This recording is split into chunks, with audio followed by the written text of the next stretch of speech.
Let me introduce Mr. R.N. Mishra. He is a former chairman and managing director of SJVN Limited. He briefly held additional charge of chairman of BBMB also.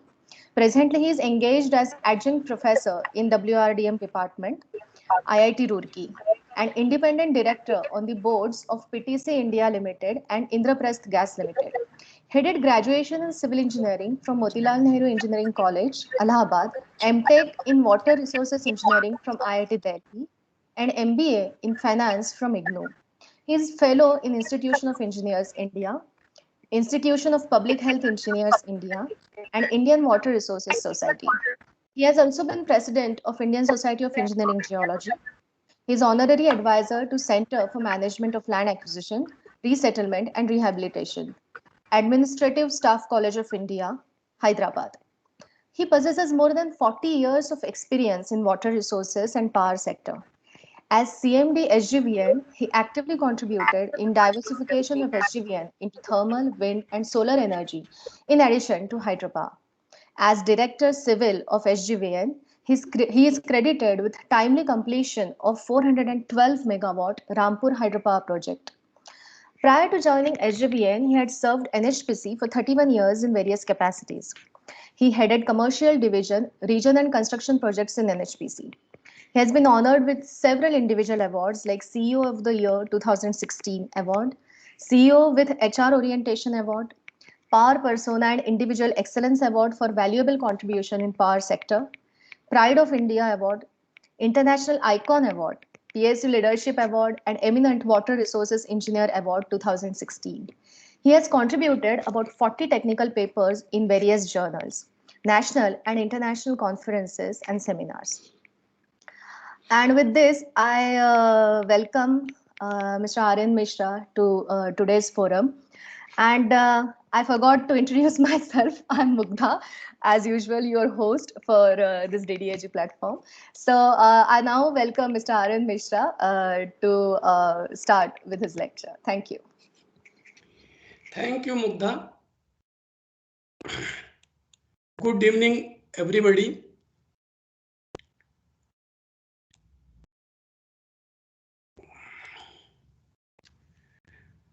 I think it is shared now. Not yet. Huh? Not yet. Not. Just a minute. Then I'll have to, because first sharing should be done.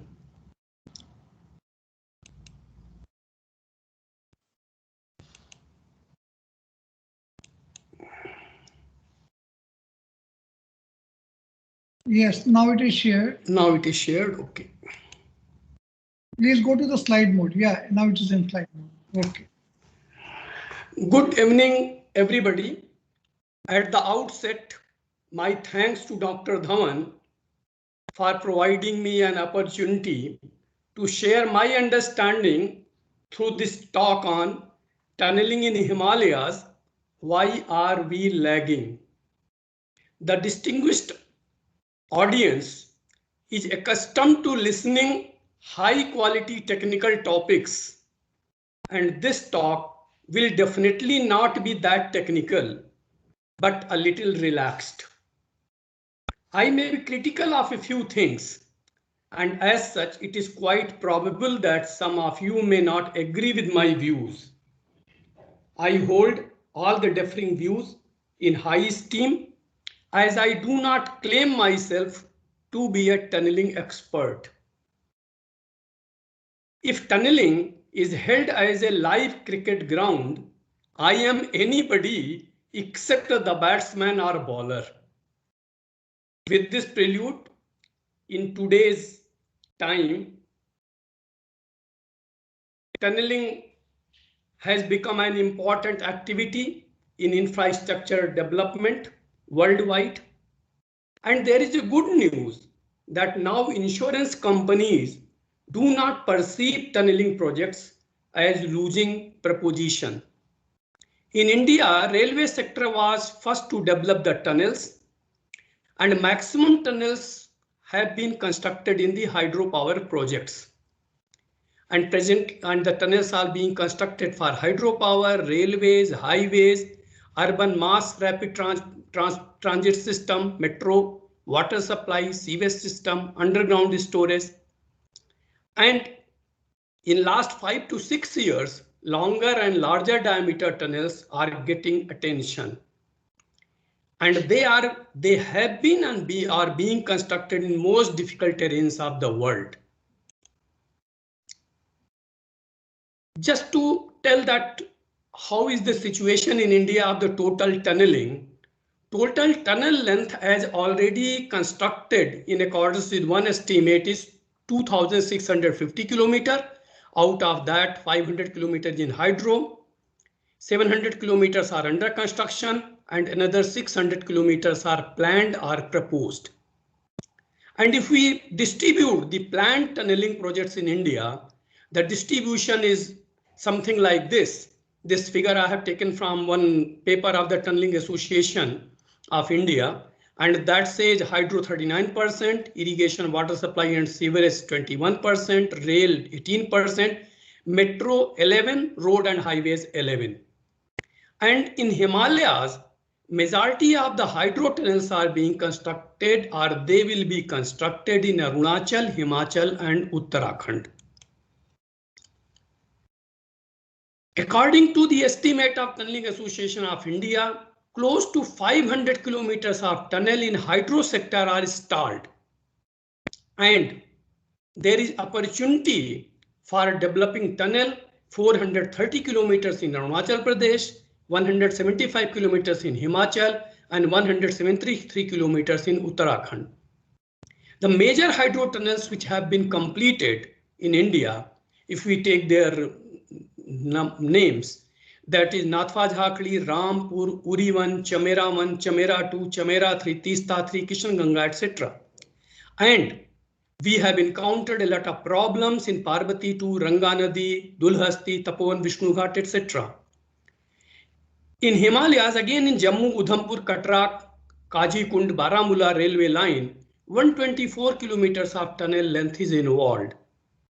And it is, this Tunneling Association of India has given in their one of the paper that highways and road tunnels completed, ongoing and awarded are 32 kilometers in J&K. And in Uttarakhand, Rishikesh, Karnaprayag railway tunnel, Char Dham, Hemkund Sahib road tunnels are quite notable.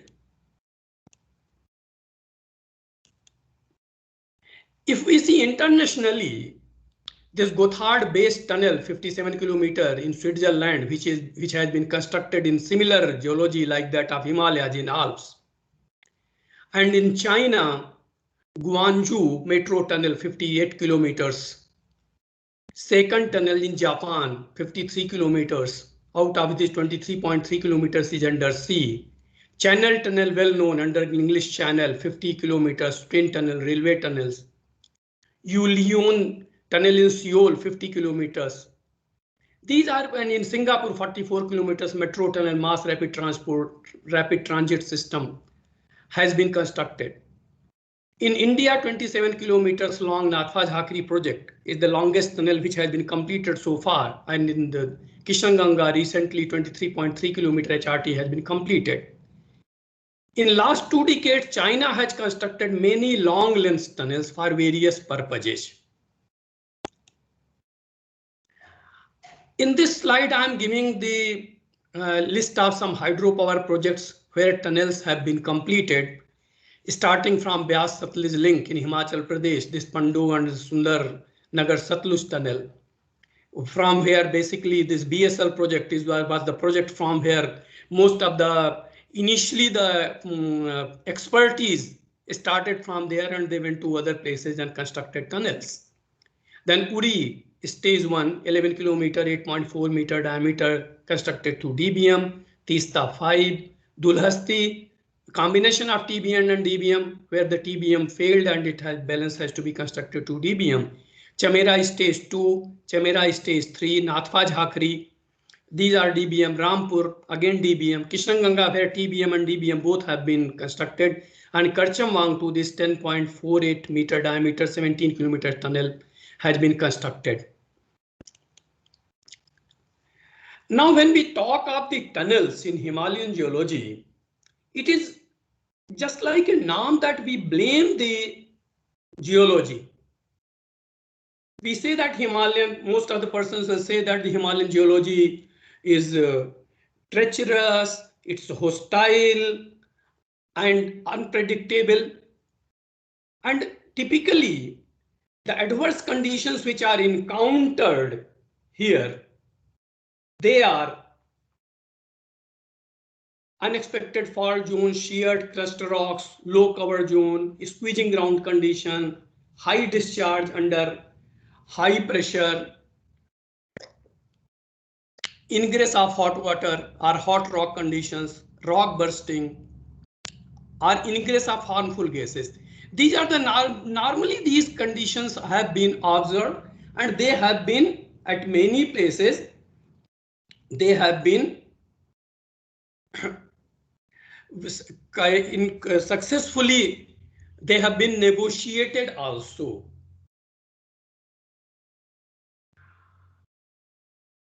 Though, but the question is this thing, whether this is right, this statement is right. How much fair it is to blame geology? Typically, we want to see whether these conditions were not encountered on tunnels completed successfully through the slides which I am going to present hereafter. The progress, this slide gives the progress, what the progress has been achieved. Average progress and best month progress. At Rampur project, the tunnel diameter was 10.5 meter. The average monthly progress was 50. Best achieved progress was 111 meters. In Parvati 2, here 68 meters is the average progress, and best month progress, will be surprised to see it is 204 meters. In Kishanganga, in DBM, 63 meters is the average progress, and best progress is 126 meters. Chamera 2, average progress was 125 meter, and Chamera 3, it was 51 meters. Then coming to TBM, Parvati 2, I am taking that time between May 05 to November 06, when the tunnel was, this TBM was working. During that time, the average progress was 138 meters per month. Best day progress was 32.5 meters, and best month progress was 530 meters. In Kishanganga, the average progress is 403 meters. Best day progress is 43 meters, and best month progress is 812 meters. Now, I would like to see that who were the contractors, what were the system, and what the progress was achieved. We will go through the case studies of the projects like Uri, Kishanganga later on. But one thing I want to emphasize, that in this slide I have taken one project where the domestic contractor and overseas contractor both were working. Actually, overseas contractor was the subcontractor of the domestic contractor. And I want to see the progress achieved by them. Heading excavation, the range of average progress on different phases of the overseas contractor was 92 to 102 meters.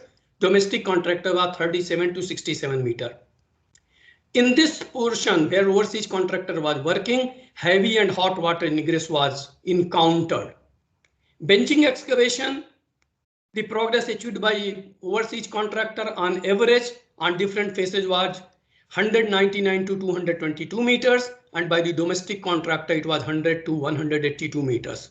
Coming to lining, overseas contractor in overt lining achieved progress of 141 to 182 meters, and domestic contractor 40 to 120 meters.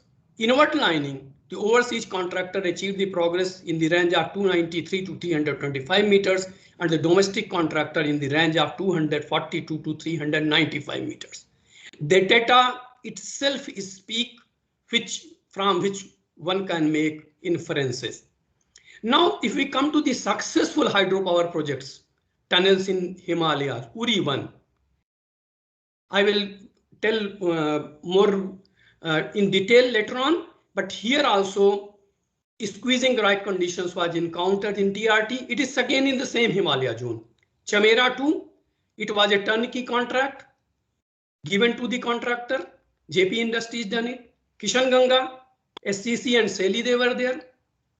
Parvati 2, the twin inclined pressure tunnels of 1.5 kilometer length at 30-degree angle through TBM. It was constructed in total 18 months time, and the second shaft was bored just in 5 months.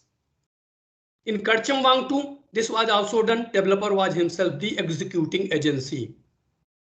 Dhauli Ganga 1, SCC Samsung. If you see that the progress of Samsung in his portion was consistent and very less overbreak, and their hot rock conditions were encountered. I'm again talking only Himalayas, but these are the successful projects. Now I'm coming to the success stories.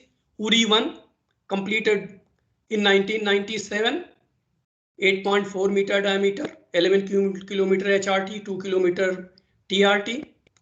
Very poor to poor media in TRT was 50%. Panjal thrust was repeatedly encountered. Rock busting was there. It was experienced many places. And in TRT, there was a squeezing zone.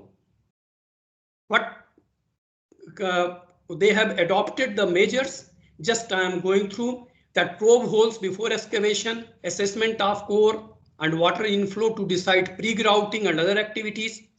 In the squeezing zone, they had put shotcrete arches, and the average progress of excavation in the squeezing zone was also 26 meters per month. No rifts have been installed, not a single cavity took place. There was a well-planned approach.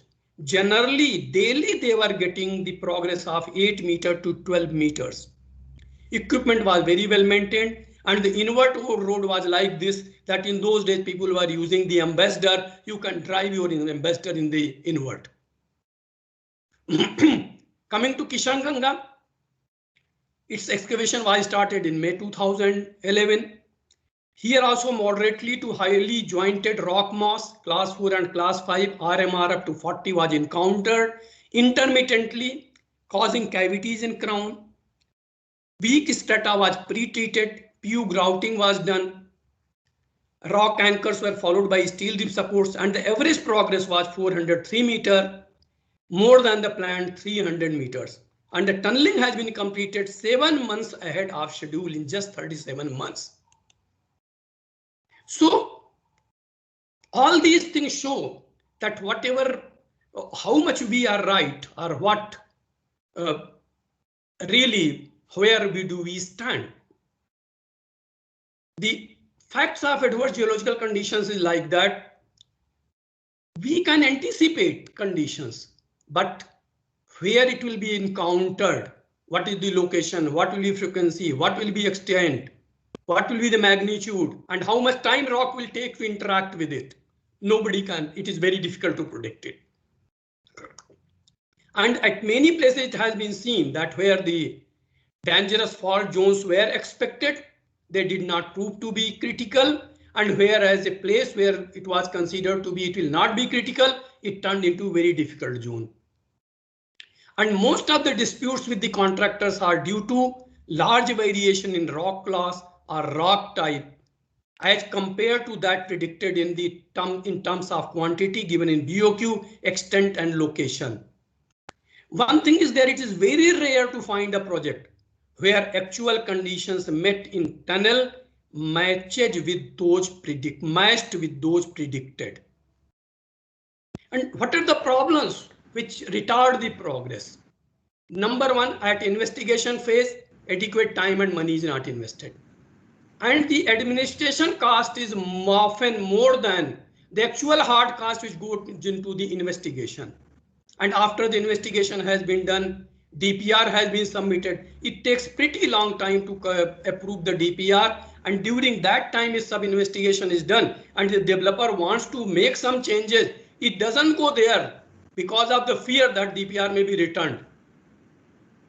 Geological baseline reports are not prepared, or if they are prepared, the confidence level is not high. Normally, forest and environment clearances and risk management plans are not prepared. These are the certain sources. Risk sharing mechanism in contract in tender is not equitable. We try to put the entire share of the risk towards the contractor, and tender conditions, they do not result in proper cash flow. And when the work goes on, the head office doesn't support the project establishment by providing them proper working capital. Issues remain with the organization, skill level of manpower, equipment selection, operation and maintenance by contractor, the subcontractor issue. On this subcontractor issue, I want to say that in many contracts, it has been found that the main contractor subcontracts work either partially or wholly or some item rates. Sometimes they are called piece rate workers. The rates given to them is normally less than what the main contractor gets. And in my 38 years of the professional experience when I was working, at that time, hardly I have found a contractor who did not tell me that they are not losing in a tunnel project. And if they are right, then how the subcontractor might be working, one can imagine. One example I had given where 33% of the tunnel was subletted by the contractor to a overseas contractor. He must have been paid the discounted rates, but still you can see what is the progress achieved by them, and he completed the job demobilized. One thing I want to say that if the issue of morality and ethics is not involved, does it not reflect on poor management of main contractor? Now question is that what can be done? Dr. Dhawan, in many of his presentations, he has said that invest at least 2% of the estimated cost, which go up to 5% of the cost of tunnel on investigation. Drill as many holes as possible along the tunnel, and if possible extend down to tunnel axis. Of course, topography and cost implications could be a constraint. Prepare a GBR. Choose the construction method after thorough analysis, and do the design in such a manner that the range of potential application is available. Provide the contractual model for fair compensation. Another one thing is there that normally the success of the tunnel depends upon the team which is operating there. And if the specification and qualification of the qualification experience of the key personnel of tunneling who are going to be put there, if it is properly laid down, and in case they change, a certain procedure is laid down, the things may be better. The risk register should be provided where risks are identified, allocated between client and contractor, including extent thereof. And one thing more, where the certain risk may arise, but you don't have the item of work. What will the methodology to assess the financial impact thereof? It should be laid down in the contract. Many a times, whatever things we provide, the disputes happen. Another thing I would like to say that the escalation, taxes, duties, payment of running accounts, final bill, insurance, dispute resolution mechanism should be explicit. I want to give a few examples. In 1980s, also, I used to come across the claims of the escalation or price variation for the labor on account of All India Consumer Price Index and minimum wages. The states, they will increase the minimum wages manifold abruptly, and the contractor used to come with this thing that, sir, this is to be compensated. Even after 30 years, such cases are coming. The contracts which have been made, they did not take care of this aspect that this happens. And it has happened many places, in many states. In spite of that, the escalation clause will be given All India Consumer Price Index, and then later on the claims are there and they are fighting for the claims. Similarly, another issue which goes to the arbitration on which the most of the time is the people fight, that is on the limitation time bar claim. but claims have become time barred because they find that there is something anomaly or some conflict vis-a-vis Contracts Act and Limitation Act. This issue should also get attention. Of course, they say that the issue of limitation is a mixed issue of time, this fact and law. But to the extent possible, the contract should be made clear, and we should not do something which is going to give rise to the disputes. Now I am coming to the implementation part, and I'm sorry, I may be probing certain issues which may look to be childish, but I believe they are very important. The major issue during the implementation, it revolves around managing contract and work culture on both sides in all its aspects. I'm talking both sides. And in case of delay in tunnel projects, contract failures are the major regions. What happens when you implement every activity? What is the attitude and mindset of the involved persons? That is very important. I'm talking drilling, charging, mucking, machine operation, rock bolting, shotcreting, availability of dump trucks, concrete transit mixtures, timely application of support system, identification of next blast pattern, instrumentation, observation of deformation and corrective action. Now I'm going to talk that just managing men. What happens in many places, it has been seen, the change of shift takes place outside the tunnel. And the face is idle because either the equipment is not there or appropriate manpower has not reached. What is the impact? There is an avoidable wastage of time. What can be done? It is very easy. The tunnel, you can change the shift at the tunnel face. Organize enough trucks for mucking, and communication can be improved. That is, batching plant and truck mixer driver can be informed in advance that when the shortcut is needed at the face. Coming to the face drilling, this short pull and overbreak, these have been the usual issues.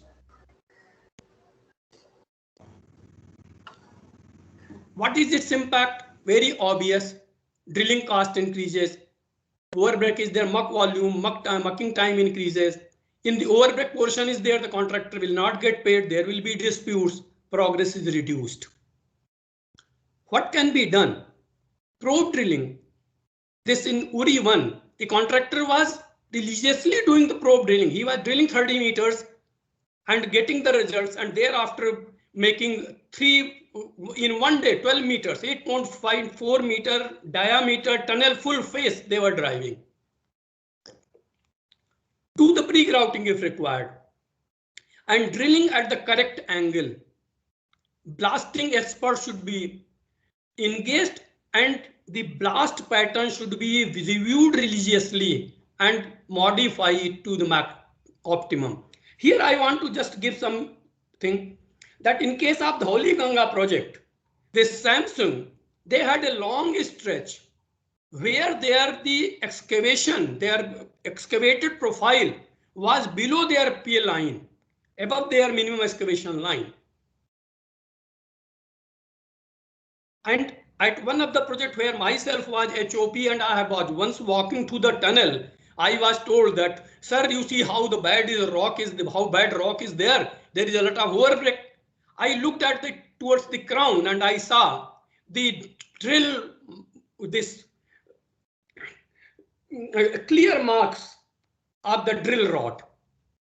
I told them, if you puncture the rock at that level, how will the rock will know that it has to break 10 centimeters below? Rock will break from there only. So that is very important thing. How do we do it? Some people may say, what are you talking? All these things, they are all experts. They know how to do the job. But how the job is done practically, we should And if the next coming to the scale, jumbos are used for the scaling. What happens that jumbo gets breakdown, dangerous working conditions are created, whereas the excavator with hammer can be used. Coming to the mucking, this is the most important thing. In most of the tunnel, it has been found that mucking time consumes major portion of cycle time. Issues are the frequency of dump trucks, or sometimes the tunnel size is such that when one truck has gone after it has been filled up, the another truck doesn't come. It takes time, and the loader waits. But it is said that loader should not wait. The trucks can wait, but the loader should not wait. And all increases the cycle time. Overall delay is there. Cost of tunneling increases. So what can be done? That niches can be provided at regular intervals. Normally we try to we say we will not make the payments and other things to the contractor. But even if our contractor it has not taken this cost in his total philosophy of the pricing. And if possible, develop a temporary muck dump area at least for one blast at the edit portal. And from there rehandle them up to the final destination.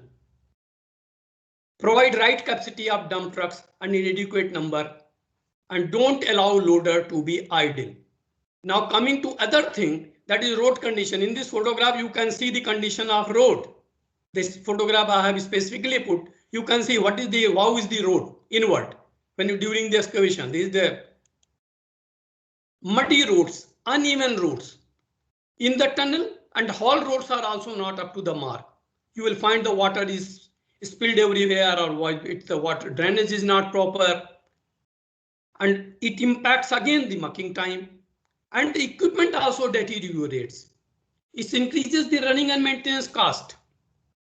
What can be done? Road surface can be improved using grader or dozer and compactor, and the slope in the road can be made so that runoff is facilitated. To improve the road quality, aggregates can be laid.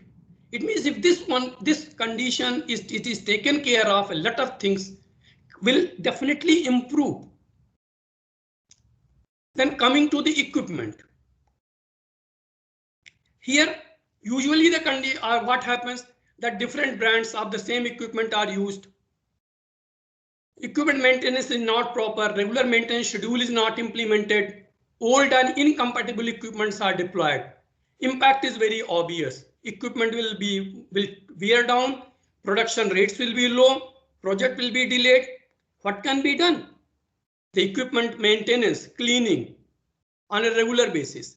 Here I want to again share one of my experience that one project where there was a JV between domestic contractor and foreign contractor. When I went, I saw that the crown of the cavern was very beautifully made and the other things were not going well. I asked the project manager of the overseas contractor, what is the problem? He said that, I'm telling you what he said, that many of the equipment are not rightly sourced.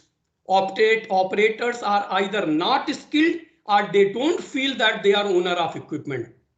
Whereas my operator cleans the equipment and ensures that it is always in working condition. Their operators ask helper to park the equipment, let others clean it, and he will again start using the equipment in whatever condition he finds. So equipment becomes sick in the young age, losing productivity and life gets shortened. This project manager once, just to demonstrate that he can do, he did the shortcutting himself to demonstrate how shortcutting should be done using the robo arm and shortcutting. Coming to the shortcutting, again the problem is with the rebound, with the nozzle, air pressure drops frequently, and the impacts are very clear. It is a loss to the contractor and the proper thickness is not achieved. For this again, not much is to be done. Shortcut operators should be trained and the shortcut robo should be maintained and shortcut machine is cleaned. We use the steel fiber. Air pipe size can be increased or air tank on the shortcut robo can be put, and planning, organizing of the concrete mixed truck can be made better. Again, I would like to, with this, I'm giving some suggestions because now doing 4:39. In another 4 or 5 minutes, I would like to finish everything. That what can be done, what I feel, what may help a lot. Number one, in the edits, if we do the invert lining, if we allow, that will be a cost, but this cost will be definitely compensate the faster movement of vehicle and their less maintenance. The BOQ should be made flexible so that those items are incorporated which are likely to be executed and which may come because of the unexpected conditions during construction. The prediction should be checked by back checked through geotechnical monitoring and making adjustment to actual conditions encountered. As I have already said, success depends upon the team working at project. So we should avoid the persons who claim to be expert, but really they are not. I want to underline this thing. One should consult experts instead of I know attitude or I know that idea will not work at this project. I'm again giving one example that one of my colleagues who worked at some project earlier where it was being constructed by some foreign company. When he was posted to other project, he made some suggestion to his boss that you see that this let us do probe drilling and let us first put the support and go forward. His boss told him it shall not work here, as we have to give the progress. Progress is very important. At that project, I tell you, in 1 month, 120 plus meter progress was achieved, and therefore luge fall occurred behind this in the already excavated portion. After that, what happened? Just we can imagine. So normally what is happening that we are thinking we are experts, but we should think that no, we are experts, but we should learn from other experts also. We should not be allergic to new knowledge and technology. During construction also investigation should be continued. The rock should be supported timely because the rock will be supporting, but we don't support the rock. Rock is most of the time supporting if we have good luck, but how long it can. The tunnel construction should not be foreman oriented. Engineers should be at the face and ensure correct way of working with machines and equipment operation, its maintenance. Normally engineers are not there. At least the culture, our culture is different. But if you see that the foreign parties, their culture is very different. And as far as operators are concerned, I am of a very strong opinion. There should be strong standard examination for them. And the standard examination should be different from ITI and other things. And only certified operators should be allowed to work on machines like jumbo, shortcut, rock bolters. Engineers and geologists should work in a tandem. And a culture should be inculcated where the operators thinks that he owns the machine, he is the owner of the machine. And only when he thinks he is the owner of the machine, machine life will increase and the production rate will increase. And I'm sorry to say, engineers should behave like engineers, not technical babus. Other thing very important that we should make quick decisions. Mostly here we are lacking. We don't take the decision, we let the things go, and ultimately we do the firefighting, or something has gone wrong. To restore it, we take a lot of pride and we get accolades or a lot of appreciation. But we don't know why it went wrong. Other thing, evaluate time extension with due urgency. As you are show urgency during your examination, and communicate this time extension every 6 months in case time is to be extended. So I would like to conclude that we should not hesitate to deploy latest technology for investigation. Adequate time and money should be invested between 2 to 5% of the estimated cost. Select construction methodology judiciously with the help of experts. The contractor should induct right type of equipment and in sufficient numbers. I underline right type of equipment. Many times you will find that the equipment is there, but that is not the right type. Brand is not right. Here the contractor, it is not, I'm not only saying that somebody say I have given the responsibilities that of the contractor, what should I do? It is his job, but they should do their job properly. Deploy only certified trained operators and they should behave as owners of equipment. Ensure that executing team members are real experts and not self-proclaimed experts. Unfortunately, many places I have seen that they are not experts, but they proclaim themselves, and those experts just believe that this. Sometimes one thing I want to tell you that at some places people wanted to do fiber shortcut, but it was not allowed. Why? Because the contractor cannot do it. That was the excuse. The contractor, therefore, no, go for wire mesh and shortcutting. That's all.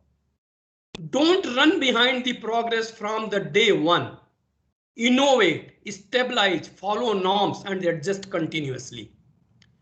Another important thing is optimize blasting pattern during excavation of tunnel and focus on work culture, as I have said so many times. Actually, I did not tell anything very highly technical or very normal things I told, and sometimes it may look to be what is ordinary things. But these ordinary things, in my opinion, can reduce the cost and time or overrun by in the range of 10 to 20%. And for everything, change in mindset is required, which is favorable to adopting new knowledge, new technology, and risk taking. With this, I thank you very much for your kind attention. And now I leave the floor for question and answer. If I can.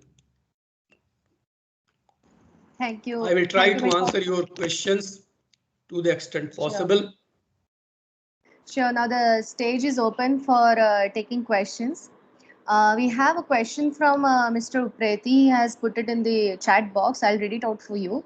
He has suggested that the designers are very important for any project, and the designers usually sit in the office and they don't have much idea about what is happening at the site or the way the things are executed at site. So what is your suggestion regarding this? Like, what is your opinion about this? I totally agree with Mr. Upreti, and I tell you that when I was the director in SJVN, Rampur project was being constructed. I would like to take even the name of the officer. There was one Mr. R.K. Sharma. He was considered to be a very tough officer and a designer. I used to send him to the site regularly. He used to go. And when he reached the site, I used to hear the complaint. Sir, he is saying like this, he is saying like this. My project cannot be complete with this, will delay, that delay. I used to listen both the parties, but I used to tell him that please, you do your job as designer. You give solutions there itself. And if you find something is wrong, don't hesitate, tell it. Don't worry. Nobody, I am there. And I'm telling you, the performance of the Rampur tunnel can be seen. I need not say. One can see how the Rampur tunnel has been performed, and that in spite of very bad geology, I will say it has been constructed well in time. It could have been improved. I don't say it could have been improved further, but it's still one of the good tunnels. So I agree with Mr. Upreti that designers should visit at the site, designers should go at site, should interact, and they should also behave as if the project is their baby also. Right. Thank you, sir. So if anybody else wants to ask a question, they may raise their hand, or straight away they can unmute the mic and ask. Okay, Mr. Mehrotra. Sir, the design should be modified in between the construction? as per I the think so. condition? If it required, I feel that if it is required, it should be modified. Even you see that one thing is that it is all depends upon what type of contract you have. If you have an item rate contract, there is the flexibility with the client to modify the design. He Sure. can modify the design. And actually, when you are doing this NATM technology, which is being talked now, in the NATM, actually, it aims at that if required, you will make the changes depending upon the deformation which is taking place and how the ground is behaving. Because what was predicted, it may not come true. It may not come true. Yeah. But it should be designed. It should be definitely, it can be modified, and even the people modify also. It is not so they are not modified. They are people modify it. And the only thing is that how quick the decision is taken, that is very important. Thank you. Okay. Now, Mr. Arora, he also wants to say something. Mr. Arora? Thanks, Mishra Saab. There are 2-3 problems more. You have explained very well all the problems, but still I have felt that there are 2-3 problems more are there. Yes, please. First please. is the problem of consultants. And design office, you have told very clearly that they should frequently visit. But the consultants are, which we have engaged for our projects at our PSP and PeopleGoTee projects. PSP, they are visiting frequently, but at PeopleGoTee, they are not visiting that frequently, and their main person is sitting at Rishikesh. And one of the cavern, I can tell that there was a need of rock sports, steel sports. But our consultant was of the view that we will go for only shortcutting and rock bolting, etc., but not with the steel sports, because we are not expert in that. But we were telling that, and our geologist and consultant geologist were of the view that there should be steel sports. So much time was lost due to this, and after that, again decision was taken and steel sports has been placed there. Second, competency of the contractors. Contractors are very well competent, but due to their inherent problems or financial problems, the main contractors working in our hydro projects are not that so much now financially strong. And that also is decreasing the progress of our project site. These 2 things I want to share. Mr. Arora, you have very rightly said all these things. As far as consultants concerned, I said that we are talking of the real experts, are self-proclaimed experts. Similarly, the consultant is what type of consultant there, whom we have selected, who is the consultant, what is its background. That is very important. Sometimes we have the consultant is really not expert, with due respect. Suppose you put me, if I have not done designs, if I claim to be a consultant and I go there, if I do something, I create havoc, or I will delay the decision, wait for somebody else to tell me from the back, or I will be just causing problems to the project. So selection of the consultant is very important. Whom you are selecting, whom you are putting, and how you, and as far as the consultant is concerned, why consultant should not visit the site, why should he not go to the site?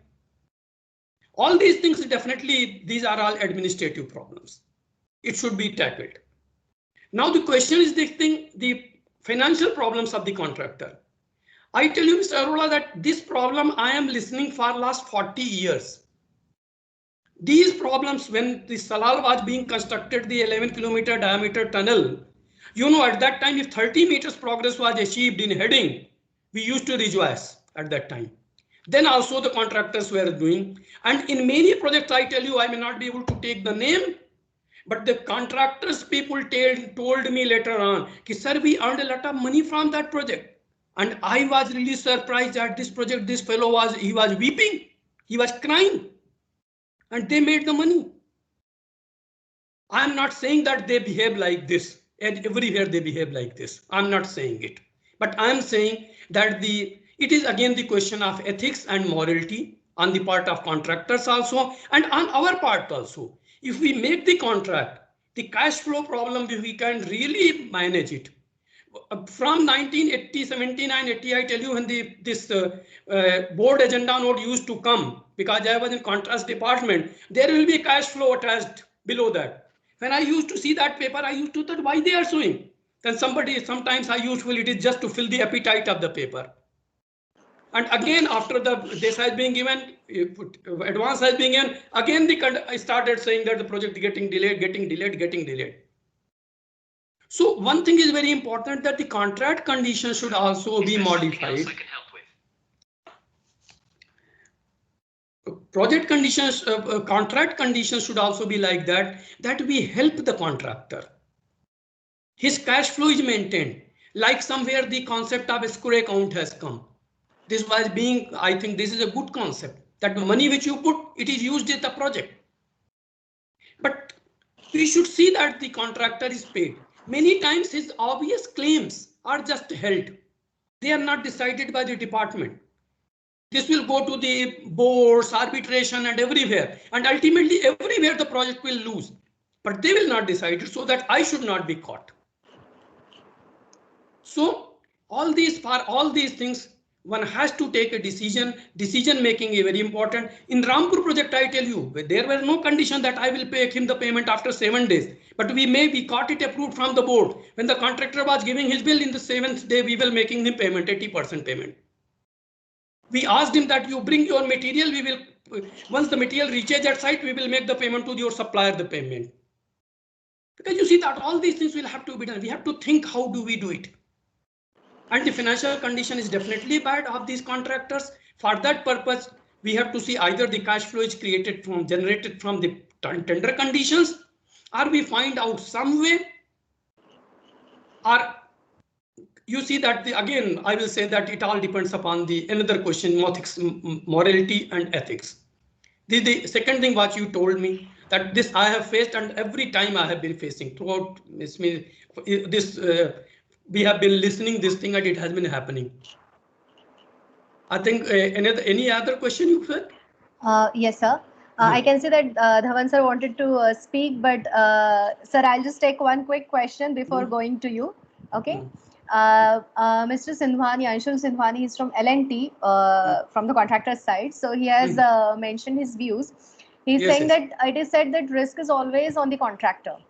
Okay. And so what is your opinion on sharing risk policy on geological issues between client and contractor? Emerald book published by... just a moment. Emerald book published by ITA in 2019 also proposed the same, but not sure whether it has been implemented in India yet. See that I am of very strong opinion that risk should be shared. And the party who is best able to bear the particular risk, that should own the risk. Risk should not be put entirely on the contractor. This is the biggest mistake the client does and pays for it. Ultimately, it is the client who suffers in the ultimate analysis. Ultimately, the client who suffers. Maybe contractors organization may be suffering, but the client suffers its name, and he causes the national loss. So I very strongly believe that there should be, as I told here, that there should be risk register, the risk should be allocated, risk should be shared, and mechanism should be there. And the risk should not be put entirely on the contractor. As far as the Emerald book is concerned, all these things, yes, okay. Whatever is good, that we should implement, and for that we need not have any approval. It is the organization, they can take a decision. They need not take approval. They need not take approval from anybody else. The organizations can decide it. Right. Mr. Sharda also wants to express his opinion. Mr. Sharda, if you could briefly... just I'll take 1 minute. One thing, do you agree that most of the problems created are due to our administrative reasons, not technical reasons? You see that both things are there. Both things are there. Technical reasons are also there, administrative reasons are also there. But the one thing, if the administrative reason is there, that problem takes, even the technical problems which could have been solved easily, those problems also they become very murky. So with my experience, whatever I have observed, the way I have seen the behavior, other things, I say that we are also responsible for many problems. And for that purpose only, I have told all these things are the problems. If you see what are these are created only. That's And why that- I said that what I may be talking maybe look childish. This No, is no, it created is not only. childish. It is very clear. Everything is very clear. Acha, one more thing. If you introduce baseline reports, then risk sharing becomes equally between contractor and wherever risk is due to whom it is shared. So don't you think we should introduce that? Yes, the GBR, this geological baseline report should be implemented. Of course, this will not be a panacea, and there again both the parties may sometimes even misuse it also. But in spite of that, I feel it should be implemented. It will be better than the present day scenario. Yeah, I do. Thank you. Okay, sir. Thank you, Mr. Shada. I now go to Dr. Dhawan. So now he can summarize all the issues that we have discussed so far.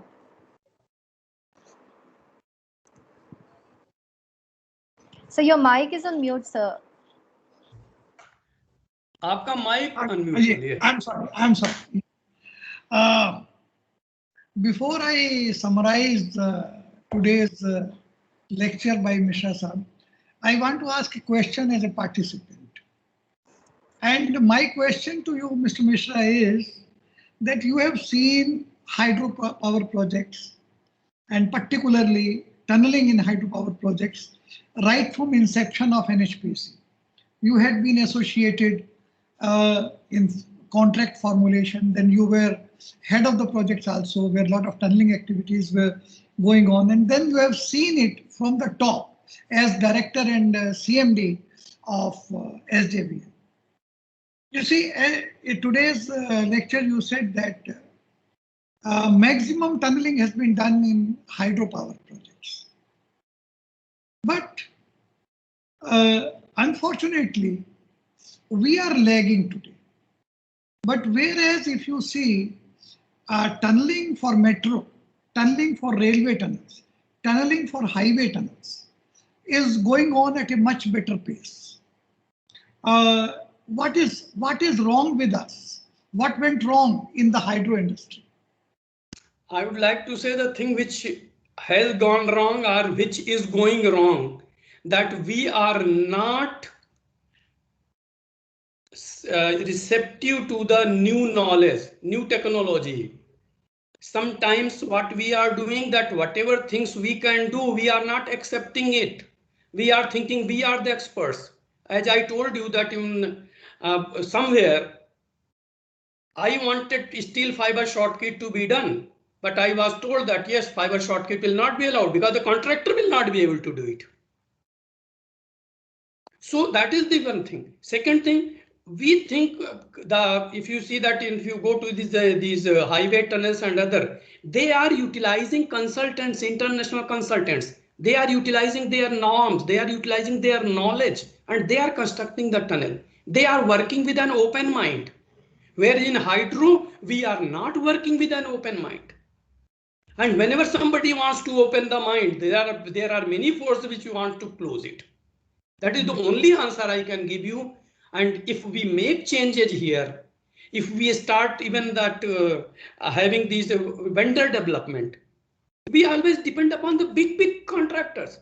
Why we can't develop the small contractors? Help them. And I'm very much sure it is not something which cannot be done. They can do it. That's the, in short, that is the answer which I can give. Thank you, Mr. Mishra. Yeah, yes, I fully agree. We should work with the open mind. Yes.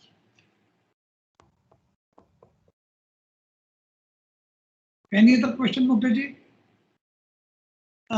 I think your mic is mute, Mugdha. Oh, sorry, my mistake.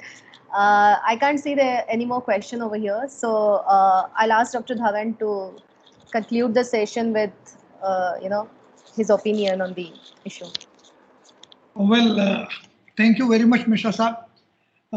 It is really, I think, beyond my capacity to conclude or summarize the knowledge which you have shared with us today in a very, very short time. Mr. Mishra has given a complete picture of tunneling in India, particularly in hydro sector. And one thing is very clear, that we need to improve.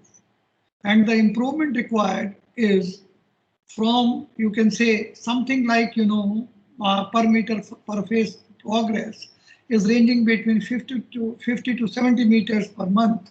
This has to be doubled minimum. And we know that there are examples of many projects which have really suffered a lot in pretext of geology. But Mr. Mishra has elaborated very clearly that it is not only geology, but there are so many other things which are within our reach, which are within our control. I think we can improve our manpower management. We can certainly improve the drilling, charging, blasting methods. We can do something with improvement in the support system. And there are very good takeaways from Mr. Mishra's lecture today. And in my view, each suggestion is worth $1 million. And if we follow it, we can certainly compete with global players. And we can certainly improve tunneling in India, particularly tunneling in Himalayas. And we need to have a greater insight into the problem. And every project has very unique problems. One prescription will not be okay for every project. So in my view, and as Mr. Mishra has also explained, that we should try to understand the issues which are coming in our way during implementation of the program of the project. And this can be resolved if we do a good investigation. If we start from good investigation, devote some good time, invest proper money, as he said, 2 to 5%. 2%, as I remember, is Central Water Commission's norm, and 5 to 6% is the international practice. So we need to improve in investigations. We need to invest more money. We need to prepare good DPRs by giving good time to them, and then we need to improve things during our implementation. These are the big takeaways from today's lecture. Once again, thanks to Mishra Saab, thanks to prominent personalities who have joined today our open house session, starting from Dr. Sharda, who had been a very, very dear colleague of ours from GSI, then Mr. H.L. Arora, retired director from THDC, Mr. Yamuna Singh from AMD, and a very special person who has attended the program today is Professor Bhavesh Sarkar from Indian School of Mines, Dhanbad. He is our advisor also in DDAG and one of the renowned geologists in the mineral industry. We have Mr. Mehrotra also, and I am thankful to each one of you. And there are so many other professionals who have joined. Perhaps I can't take name of everybody, but I thank you all. Please keep joining our open house. Prabhash Pandey ji is also there. Prabhash Pandey ji is also there. I think he joined late. So yeah. Pandey ji is a mentor to DDAG. His presence is always, brings a new level of confidence. Pandey ji, thank you very much for joining. With these words, thank you very much. Thank you very much, Mishra Saab. Thank you. It was wonderful to listen to you. Thank you, thank you, thank you, sir. Thank you. So baton is back to Mugdha for closing the session. Thank you, Dr. Dhawan. Thank you, Mishra sir, for a very insightful lecture and sharing your experiences, your things from your vast experience of more than 4 decades. So thank you once again for joining us today. We'll be seeing you again next month on second Saturday with another interesting lecture and another eminent speaker. So meanwhile, stay safe, take care. Thank you. Goodbye. Namaste.